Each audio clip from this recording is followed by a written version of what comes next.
Welcome to Hub Hits. I'm Harrison Lowman, managing editor of The Hub. Today I'm joined by John Ibbitson. He is a veteran journalist, having worked at the Globe and Mail for 25 years. He's also an author of many books and a follower of all things prime ministerial and provincial. As we approach this Premier's meeting in Muskoka this week in Ontario, we will see Prime Minister Carney give a face-to-face with the premiers. The first meeting, I think, since Trump's 35%, yes, it's gone up to 35% now, tariff threat. John, how are you doing today?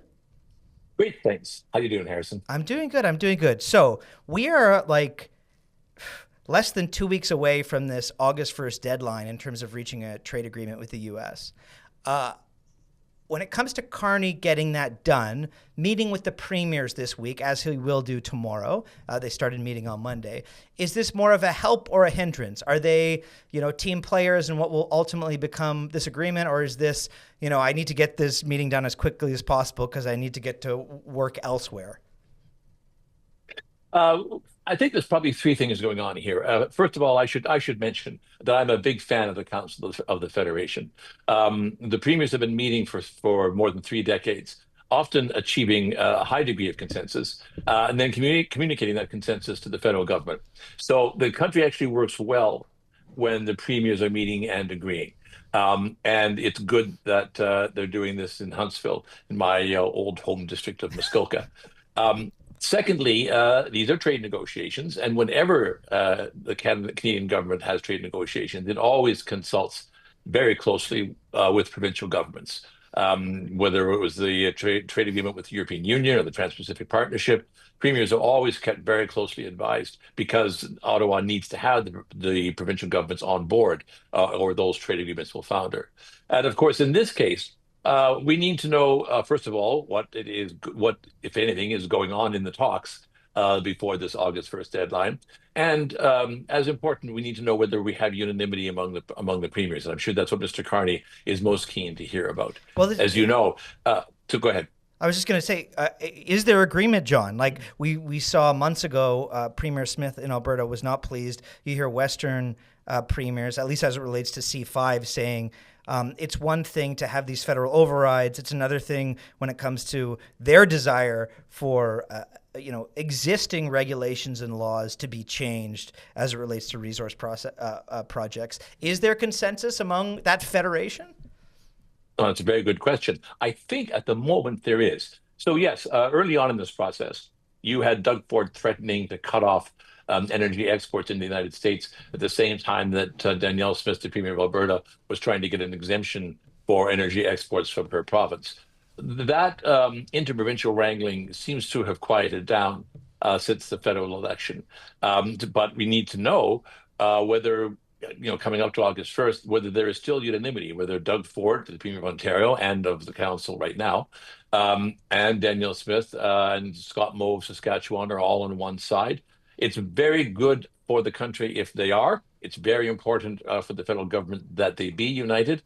But if there is, in fact, a division between Central Canada and Western Canada on how to approach tariffs, counter tariffs, then we need to find that out. And I guess that's something that Mr. Carney will hear about when he meets with them on Tuesday. John, you've covered these meetings for decades.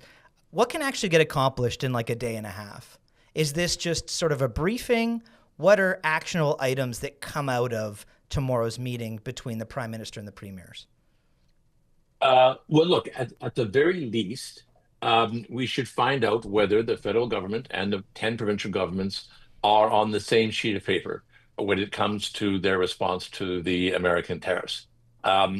Traditionally, premiers' meetings will end with a statement by all 10 premiers and the 3 premiers of the territories saying, we hold this common position on healthcare or on other social policies or on national unity or on taxation.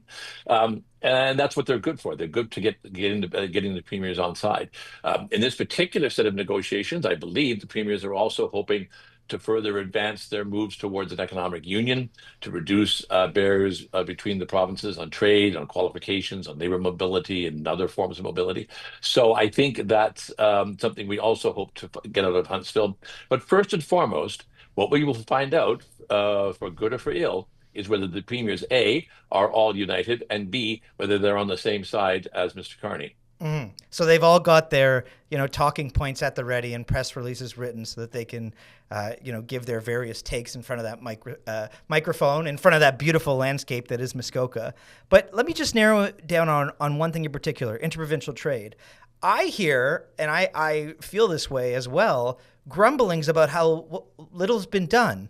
I heard an announcement about 9 provinces and 1 territory, excluding Newfoundland and the Yukon, having signed an agreement that will allow direct-to-consumer alcohol sales by next May. But beyond that, I'm left sort of scratching my head in terms of barriers being lifted, meeting these various deadlines that have been set.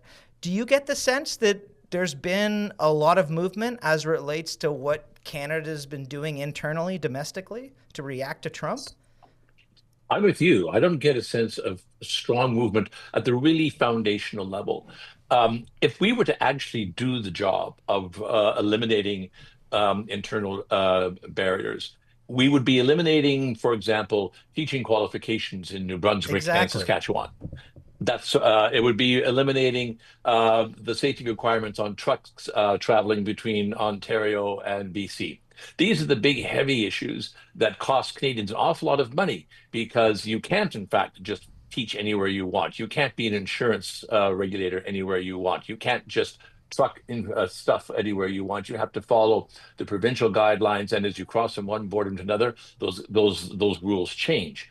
So what we really want is a true structural free trade agreement, the kind of free trade agreement that, for example, we got between Canada and the European Union. And it's a joke that it is easier to trade with the EU than it is to trade with another province. So I hear press releases, I hear announcements. I don't yet see anything in the way of true fundamental agreement. So why is it taking so long, John? Because it's so hard. I mean, those regulations went up for a reason.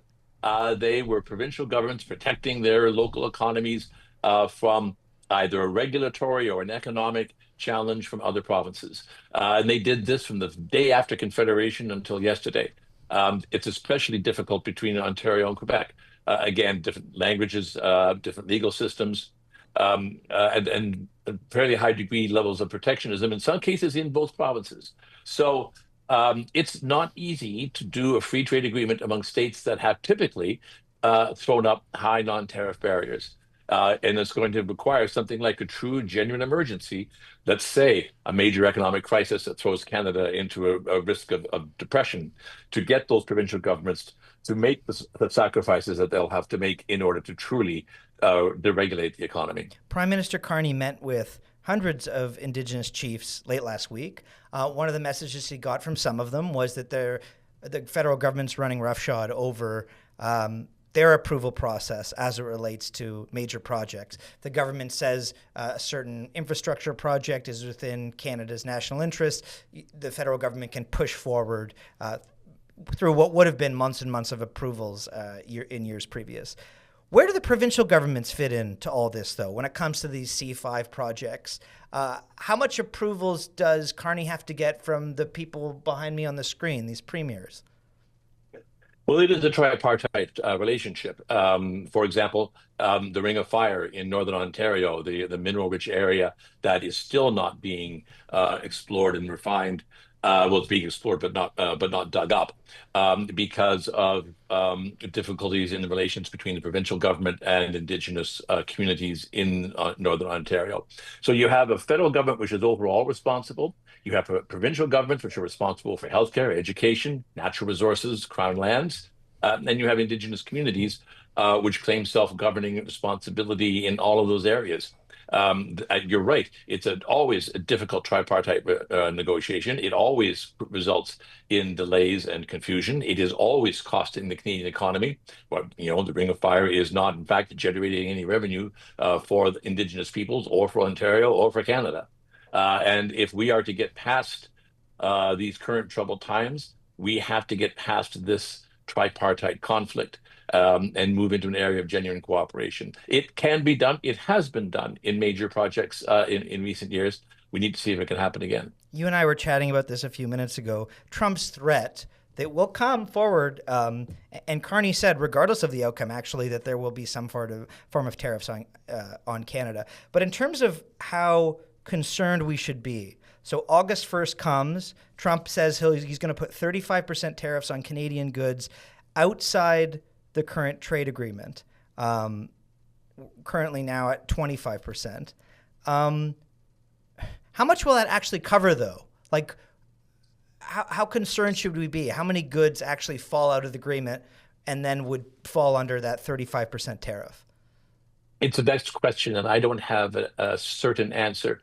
Almost all trade between Canada and the United States falls within what we call the Canada-United States-Mexico Agreement, Canada, Mexico, United States Agreement, whatever it is. Kuzma, Usmaka, whatever you think. Yeah, whatever it is. So that trade agreement exempts our trade and it exempts Canada from these tariffs. That said, Mr. Trump is imposing sectoral tariffs on steel and aluminum, on automobiles, and he appears to be using his emergency powers as president to do so. To take those outside of the act, yeah. Exactly so. So we need to find out coming August 2nd what inside the Mexico, Canada, United States trade agreement is continuing to tick along, just as it always has under the terms of that agreement, which areas are outside the agreement completely and therefore subject to the new tariffs, and which special tariffs are being implemented on which sectors and why. And then we have to decide how much damage that's going to do to the how much damage that's going to do to the Canadian economy. So what are the Ibbitson odds? Do you think we'll have a deal by August 2nd? Well, I don't know what the word deal means. I mean, there's going to be some kind of tariff. It's going to be on all the stuff that's not in CUSMA, but almost everything is in CUSMA. And then we're going to have to decide what happens long-term with steel, aluminum, and automobiles. Meanwhile, the negotiations for CUSMA are starting up again. The United States wants to have it renewed and changed. So we could have longer-term tariffs there. It's very difficult to know what over the long term the tariff situation will be. And in fact, that's the real problem. As many businesses have pointed out, it's not the level of the tariff that's causing the real economic stress right now. It's the level of uncertainty. In both Canada and the United States, businesses just don't know what the tariff regime is going to be. They don't know what to invest in and where to invest it. So more than anything else, I think we need to look to see to what extent what happened on August 1st provides not just certainty about what the tariff levels are, but certainty for businesses to recognize that we can deal with this, we can live with this now for X number of years and make the decisions that we need to make. Just to put some meat on the bones, 95%, to John's point, of Canadian goods flowing into the U.S. are compliant with USMCA, but the steel and auto industries currently subject to 50% and 25% levies are struggling. So, John, two final questions with you. Given how tense negotiations are going, Canadians buckled as it related to the digital services tax. Do you ever think that supply management will be on the negotiating table between our two countries? Or is that just a third rail that no prime minister will touch in our lifetimes? Well, it may be a little bit of both. Certainly, all political parties just passed legislation in the House affirming supply management. It doesn't appear that there is any political will anywhere to dismantle the quotas. And if Mr. Carney did come to the House with an agreement that had supply management dismantled, he might very well be defeated in a motion of non-confidence by the other parties. That said, New Zealand just signed an agreement with Canada in which we fiddled with the terms of supply management. We fiddled with the terms of supply management when we did the deal with the European Union, and it wouldn't surprise me in the least if we fiddled with the terms again in any agreement that we reach with the United States. So you can both keep the system operating and make it more flexible within that system for those who want to import dairy into Canada. So potential fiddling there. Okay, final question. They're not just discussing trade there. There are other things going on in this country, including problems around healthcare, shortages there, as well as the wildfires, which we're seeing out west. Is there anything top of mind for you that you think that you'll be focusing on when it comes to further discussions at the Premier's meeting? I think you raise an interesting question about all of the things we're not talking about. Healthcare is a huge crisis. 6 million people don't have a family doctor.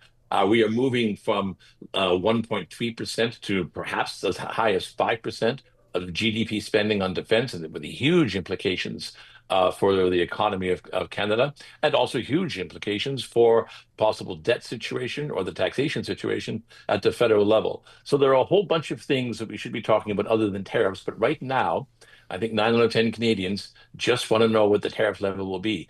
I think one of the things, though, we're going to have to start talking about amongst ourselves is what we should be talking about amongst ourselves so that we don't let everything else fester while this one particular issue burns. Yes, exactly. That's John Ibbitson, veteran journalist, a journalist at the Globe for 25 years, a writer, an author, and we're very grateful for having him join us on Hub Hits today. And if you have enjoyed our analysis here and want more political and economic analysis, please head to www.thehub.ca, where you can get a free 3-month trial subscription and see what else we have to offer.